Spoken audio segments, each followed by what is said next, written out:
अलीगढ़ मुस्लिम university को संबोधित करते हुए प्रधानमंत्री नरेंद्र मोदी ने कहा है कि ये सिर्फ बिल्डिंग नहीं है, ये एक इतिहास है।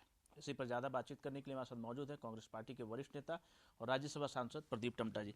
सर, आज प्रधानमंत्री नरेंद्र मोदी अलीगढ़ मुस्लिम यूनिवर्सिटी को संबोधित कर रहे थे। उन्होंने कहा कि ये सिर्फ एक बिल्डिंग नहीं है, इतिहास है। और उन्होंने ये भी कहा कि जब वो विदेश यात्रा पर जाते हैं तो यहाँ के छात्र उनसे मुलाकात करते हैं, गर्व उन्हें महसूस होता है। किस तरह से आप देख रहे हैं उनके इस संबोधन को? देखिए, ये फैक्ट है कि अलीगढ़ मुस्लिम विश्वविद्यालय एक बिल्डिंग नहीं है, एक इतिहास है। इस देश की आज़ादी की लड़ाई के दौर से लेकर आज तक उसने सबके लिए रास्ते खोले हैं और एमयू का अपना एक स्थान पूरी दुनिया में है।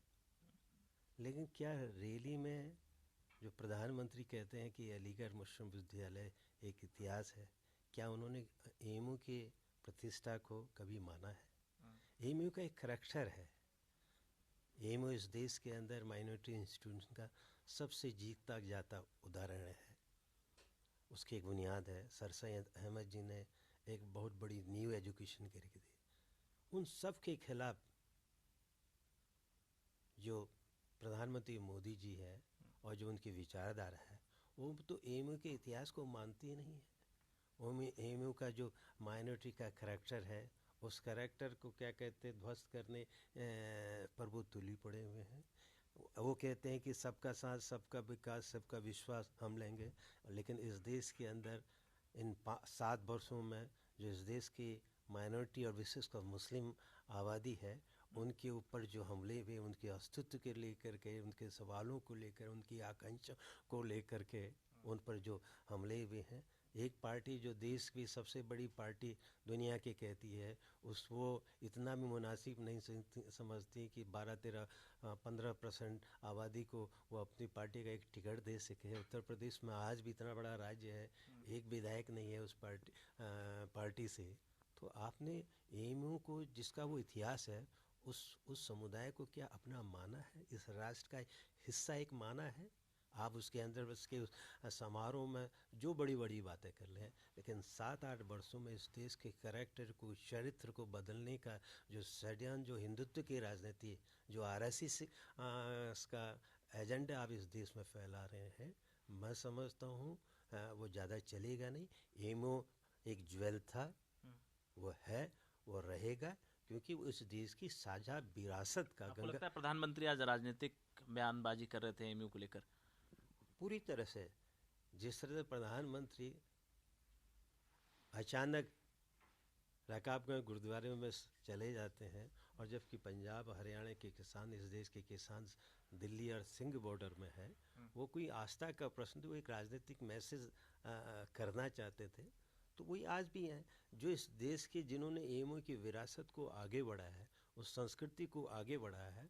आप उस सारे इतिहास को नकार रहे हैं और आज कह रहे हैं कि नहीं, मैं तो बड़ा गौरवान्वित हूँ। कभी आपने उस इतिहास की विरासत को, एमयू की जो विरासत, उसको अपना माना या नहीं माना?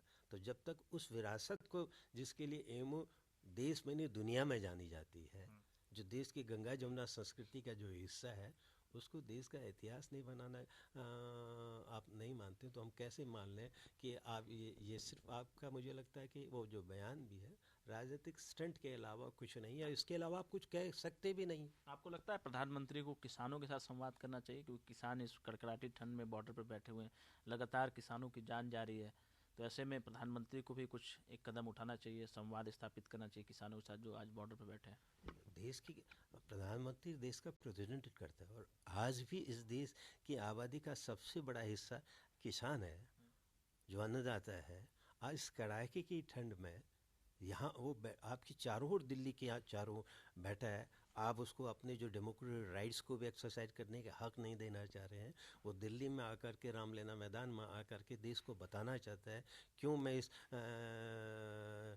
एपीएमसी एक्ट को समाप्त करके 3 जो किसान विरोधी कानून लाए गए, क्यों किसानों के नहीं, वो देश के आम लोगों के हित के खिलाफ है। और सरकार उनसे संवाद न करके संवादहीनता बनाना चाह रही है, और सुप्रीम कोर्ट के माध्यम से किसानों के आंदोलन का हल करना चाहती हैं। इससे बड़ी बात, दुख की बात क्या हो सकती है? आप खुद किसानों से डायरेक्ट संवाद कीजिए। किसानों ने कह दिया है कि इन 3 बिलों में रिपल के अलावा कोई सा, पहले आप बिलों को विड्रॉ कर लीजिए, उसके बाद हम आपसे संवाद करते हैं, या सरकार अपना जो प्रपोजल है किसानों के सामने रख दे कि हम आज भी उन्होंने कहा, किसानों ने कहा कि सरकार अपना प्रस्ताव लाए, उसके बाद हम देखते हैं कि हम उसमें वार्ता करने की स्थिति में है या नहीं है। तो इस देश के अंदर जो एक संवादहीनता की स्थिति किसान आंदोलन की सरकार प्रधानमंत्री के द्वारा कर दी है। जब प्रधानमंत्री इंदौर में पूरे देश में आप जगह जगह जा रहे हैं कि क्या कहते हैं हम किसानों को संबोधित करेंगे, जो किसान आंदोलन है उनसे प्रधानमंत्री डायरेक्ट क्यों नहीं संवाद क्यों नहीं जोड़ते, क्यों नहीं उन किसान आंदोलन के संगठन को प्रधानमंत्री खुद बना ले और अपनी सरकार का प्रस्ताव खुद दे। लोगों को लगे हम देश के प्रधानमंत्री के सामने हैं और प्रधानमंत्री के प्रस्ताव पर उनका उत्तर भी आ सकता है। तो ये सरकार ये तुरंत लेना चाहिए, नहीं तो इस आंदोलन के बड़े भारी दूरगामी परिणाम होंगे, जो देश की सुरक्षा के हिसाब से भी, जब देश चारों ओर से घिरा पड़ा है। हालांकि बीजेपी के लोग तो यही कह रहे हैं कि खालिस्तानी बैठे हुए हैं, पाकिस्तान से फंडिंग हो रहा है, दुबई से फंडिंग हो रहा है, सुरक्षा से जुड़ा हुआ तो है भारतीय जनता पार्टी के लोग कह रहे हैं। अरे हर आंदोलन, क्या इससे पहले जब नागरिक संशोधन अधिकार कानून यहाँ पर बैठे थे, आपने कहा ये विदेशी ताकतें जुड़ी हुई हैं, आपने आतंकवाद से जोड़ दिया। जब देश के अंदर दलित लोग क्या कहते हैं भीमा कोरेगांव में आंदोलन करे थे, वहाँ आपने देश के तमाम बुद्धिजीवियों को अर्बन नक्सल कह दिया। ये तो आपकी नई एक बाढ़ चल चुकी। आपने शुरुआती दौर में पंजाब से आए हुए किसानों को उनकी पगड़ियों के आधार पर एक धर्म विशेष का कहते हुए उनको खालिस्तानी कहना शुरू कर दिया था। लेकिन वहाँ तो सारे धर्मों के लोग आ रहे हैं, पंजाब के लोग आ रहे हैं, हरियाणा के लोग आ रहे हैं, हिमाचल के आ रहे हैं, और आज 20,000 किसानों का आज ही है कि नासिक से वो लोग दिल्ली की ओर रवाना कर रहे हैं। अब आप किसान को, जो देश की आबी आबादी का आज भी सबसे बड़ा हिस्सा है, उसके अंदर धर्म के आधार पर जो आपकी राजनीति का मुख्य बिंदु है, पोलराइजेशन जो करने की कोशिश है, मैं समझता हूँ अब ये हथियार आपका चूक गया है और ये देश की जनता जान रही है। दलितों को अर्बन नक्सल के नाम पर आपने टारगेट करने की कोशिश की, माइनॉरिटी और विशेषकर मुस्लिम्स को आपने कोविड काल में भी तबलीगी जमात के लोगों को कहा ये सबसे बड़े वाहक हैं, उसके आधार पर आपने समाज को बांटने की कोशिश की। अब इस किसान आंदोलन में मैं समझता हूँ वो हथियार पूरी तरह से फेल हो चुका है। तो सवाल तो ये है, किसान का एक बेटा सिंधु बॉर्डर पर बैठा है, दिल्ली की चारों ओर बैठा, और एक बेटा पाकिस्तान और चीन की सीमा पर बैठा है, और ऐसे मौसम में वो ठंड में वहाँ जूझ रहा है, ये ठंड में यहाँ जूझ रहा है। सरकार को इसकी संवेदनशीलता को समझना चाहिए। हम अगर देश की सुरक्षा के प्रति कटिबद्ध हैं तो उसके बेटे को, उसके सवालों को जो सीमा पर बैठे हैं, उनको हम क्या संदेश देना चाहते हैं, सवाल ये है। एक दूसरा विशेष से हटकर सर आम आदमी पार्टी का है। आम आदमी पार्टी तमाम राज्यों की सरकारों को चुनौती दे रही है। उत्तर प्रदेश की योगी सरकार को चुनौती दे रही है, त्रिवेंद्र सिंह रावत को उत्तराखंड सरकार को चुनौती दे रही है, और अपने आप को श्रेष्ठ होने का कहीं ना कहीं तमगा दे रही है, और ये कह रही है कि हम डायलॉग करने को तैयार हैं। आज दिल्ली के उप मुख्यमंत्री मनीष सिसोदिया उत्तर प्रदेश पहुंचे हुए लखनऊ, वो डायलॉग करना चाहते हैं शिक्षा नीति पर उत्तर प्रदेश की, और कहीं ना कहीं बता रहे हैं कि शिक्षा नीति बिल्कुल ख़राब है, और वो डायलॉग करना चाहते हैं और दिल्ली की जो शिक्षा नीति है वो ठीक है। तो अपने आप को श्रेष्ठ बता रहे हो, चुनौती लगातार राज्य सरकारों को दे रहे हैं। देखिए, दिल्ली की शिक्षा नीति देश से शिक्षा नीति से बाहर नहीं है। प्रचार के अलावा दिल्ली की शिक्षा में क्या परिणाम निकला है ये कहीं के। ये पहली सरकार है देश के अंदर जो सरकारी क्लासों में बच्चे बैठों क्या एग्ज़ाम खुद न ले करके ओपन से दिलवाती है। ये दिल्ली सरकार पहली सरकार है कि आज भी 70% पद यहाँ पर प्रधानाचार्य के खाली पड़े हुए हैं, और पिछले कई वर्षों से पदोन्नति प्रधानाचार्यों के रिक्त पदों को या पदोन्नति दे करके अभी तक भरा नहीं गया। हजारों पद क्या कहते हैं अध्यापकों के खाली पड़े हुए। आज भी विजिटिंग जो टीचर हैं वो क्या कहते हैं दिहाड़ी के नौकर है कि जिस दिन स्कूल आएंगे उस दिन विजिटिंग अध्यापक को तनख्वाह मिलेगी, नहीं तो नहीं मिलेगी। इससे ज़्यादा सवाल क्या हो सकता है? सवाल है कि क्या दिल्ली की शिक्षा नीति में कोई ऐसी कदम इनके द्वारा उठाए गए हैं? प्रतिभा स्कूल जो दिल्ली के अंदर है गरीब बच्चों को, ग्रामीण बच्चों को, कमज़ोर परिवार के आगे बढ़ाया, वो कांग्रेस के ज़माने में बढ़े। सरकारी स्कूल, प्रतिभा स्कूल, ये कांग्रेस सरकार के द्वारा स्टेब्लिश है। एक बताए कि नया मॉडल क्या है आपके पास।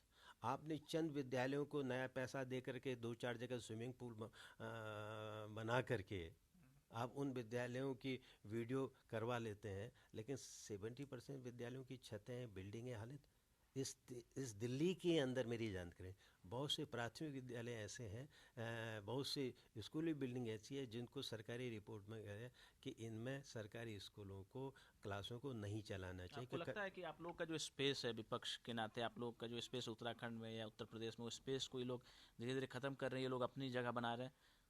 नहीं, मुझे लगता नहीं। देखिए, राजनीति में कोई भी पार्टी कोई भी आंदोलन करेगी तभी तो स्पेस बनाएगी।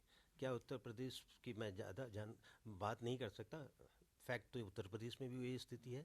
उत्तराखंड के ही संदर्भ में देखें, आम आदमी पार्टी कहीं ज़मीन पर एक राजनीतिक पार्टी की तरह कहीं पर भी नहीं है। पिछले 4-5 सालों से ऐसा नहीं कि पहला चुनाव जो रहे, लोकसभा चुनाव लड़ चुकी है, विधानसभा की पुरानी चुनाव में आदमी मतलब पार्टी ये लोग लड़ हवा चुकी हवा बनाते हैं ये लोग। है। हवा के अलावा कुछ नहीं तो किस आंदोलन में, उत्तराखंड के किस जमीनी आंदोलन में आम आदमी पार्टी ने जनता के सरोकारों को उठाया? लाखों उत्तराखंड की दिल्ली के अंदर है। लॉकडाउन के अंदर किन बुरी परिस्थितियों में, किन कठिन परिस्थितियों में वो दिल्ली में रहे और कैसे वो अपने घरों को गए, उस समय आम आदमी पार्टी क्या उनके साथ खड़ी हुई? आखिर सवाल क्या है? क्या राजनीति इतनी सस्ती हो गई है कि सिर्फ सवाईबाजी से कुछ असंतुष्टों को, किसी पार्टी के पैसे वालों को इकट्ठा के चुनाव लड़ना ही राजनीति है? या आप जनता के संघर्षों के साथ, जनता की भावनाओं के साथ, जनता के दर्द को उठा किसी आंदोलन के हिस्से हैं? और मैं नहीं लगता कि उत्तराखंड के अंदर आम आदमी पार्टी किसी जनता के राजनीतिक आंदोलन का, सामाजिक आंदोलन का कोई हिस्सा बनी हो, जिस आधार पर दावा कर सकते हैं कि हम उत्तराखंड के अंदर अपनी सरकार बनाएंगे। बहुत बहुत शुक्रिया सर हमें वक्त देने के लिए। कैमरामैन रोहित के साथ रवि सर्राफ, भारत समाचार।